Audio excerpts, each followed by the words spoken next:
Hey, church, hopefully you've had a good week. It's Jason. And when we're talking frontline workers, one of the toughest gigs during quarantine is those who are in a leadership position, making tough decisions. And this guy's doing a great job. He is the CEO of MQN Architects and Interior Design and a Vernon City Councilor, Brian Quiring. Hey, Brian, how's it going? Hey, it's going good, Jason. Okay, now you're obviously a busy guy. If all the synopsis of everything you do didn't already spell that out, but give us a quick snapshot of the last few months. How has your life changed? Obviously, your day-to-day looking a little different. Yeah, so it's been challenging for sure, a little scary. I mean, if the rate at which this situation developed was pretty shocking. You know, going from working in the office one day to basically nobody in the office and trying to organize all the work from home. You know, it was difficult. City of Vernon did a great job. City of Vernon did not shut down, so we maintained council meetings like in person. So that helped quite a bit. Zoom is good when it's you and me. It's not that good when it's the regional district. So regional district has had some challenges with those meetings have actually gone very well. But it's just different, you know, the amount of discussion you can have. All of our committee meetings, climate action, things like that have all been call-ins. So yeah, it's been a real learning curve here for how to make this all work.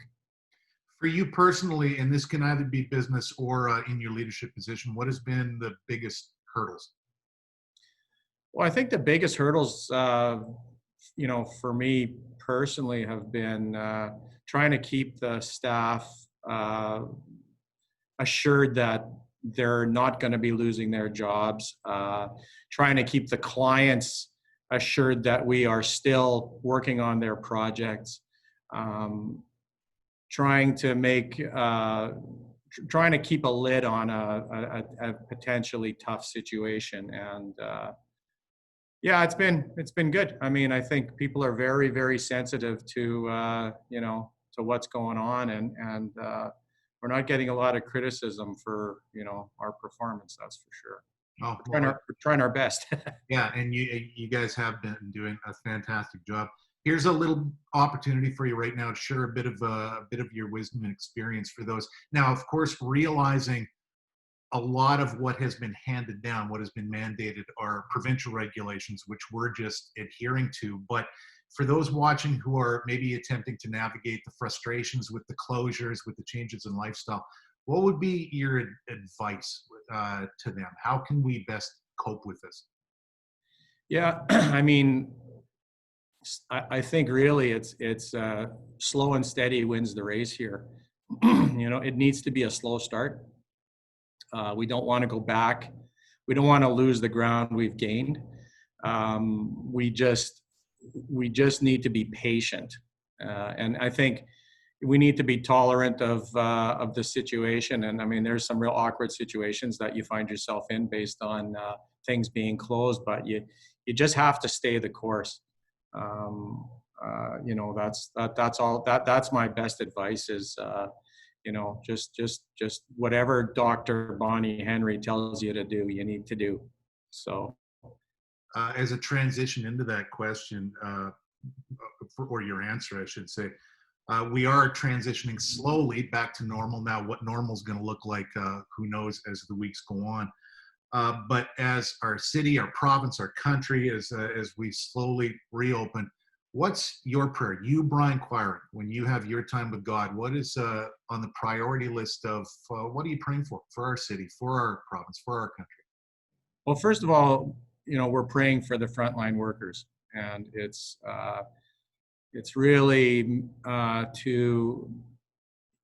there's a lot of traumatic situations that people are finding themselves in. We're praying for our seniors. I mean, my mother-in-law is 90 years old in a care home in Winnipeg, so we're praying for those people. We're praying that people will be able to have the stamina and the self-discipline to be able to actually maintain these limitations that are placed on us without just getting frustrated and going back to life as we once knew it.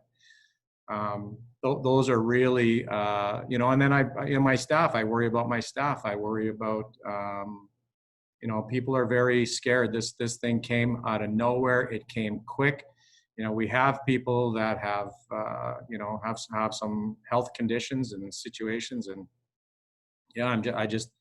and just the whole stress of it. It's an unbelievably stressful situation, and it's, guys like me that have, a wife and a family, and we're talking all the time.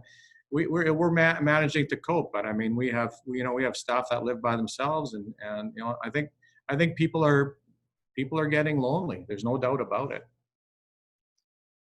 Given all that, and there is a lot of scary stuff that goes into it, and you're in a pretty unique position because you see a few things coming down the pike before we do. We hear about it after the fact. Do you see any positives emerging from this with how we have handled ourselves as a community?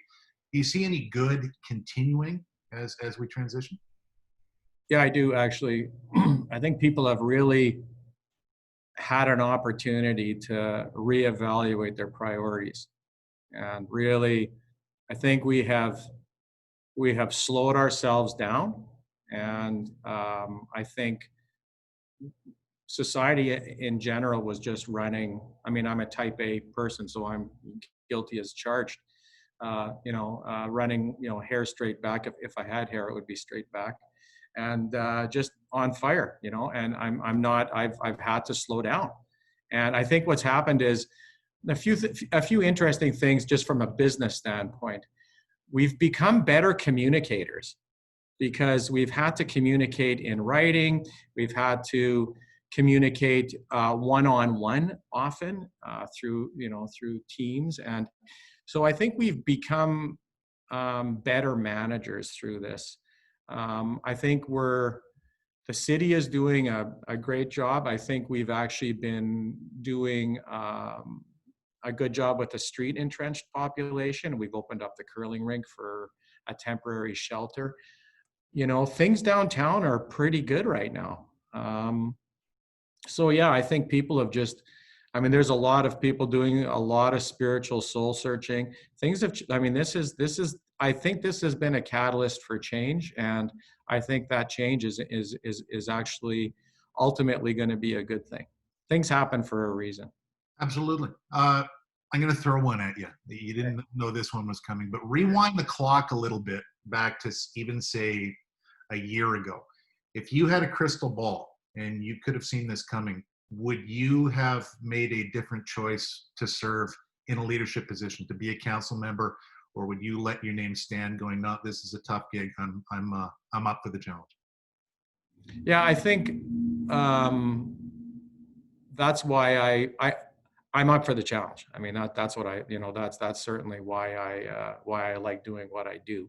I like making decisions. I like problem solving. Architects make decisions all the time, and the only way that you know that you made a right decision is by making a few bad ones. So no, I would have definitely. I've been up for the challenge.